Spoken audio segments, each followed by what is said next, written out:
ماہ رجب کی فضیلت، بخاری شریف حدیث نمبر 3197۔ سید عالم صلی اللہ تعالیٰ علیہ وسلم نے حجۃ الوداع کے موقع پر خطبہ دیا۔ دوران خطبہ ارشاد فرمایا، سال میں 12 مہینے ہیں جن میں 4 حرمت والے ہیں۔ نمبر 1 ذوالقعدہ، ذوالحجہ، محرم اور رجب شریف۔ رجب کے روزوں کی فضیلت سماعت فرمائیے۔ شعب الایمان حدیث نمبر 3800۔ سیدنا انس بن مالک رضی اللہ تعالیٰ عنہ سے روایت ہے کہ جنت میں ایک نہر ہے جسے رجب کہا جاتا ہے، اس کا پانی دودھ سے زیادہ سفید اور شہد سے زیادہ میٹھا ہے۔ جس نے رجب کے ایک دن کا روزہ رکھا، اللہ کریم اسے اس نہر سے پانی پلائے گا۔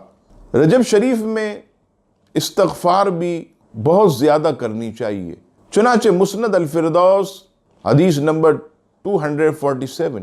سید عالم صلی اللہ تعالیٰ علیہ وسلم نے ارشاد فرمایا کہ رجب کے مہینے میں استغفار کی کثرت کرو، بے شک اس کے ہر لمحے میں اللہ کریم کئی افراد کو آگ سے نجات عطا فرماتا ہے۔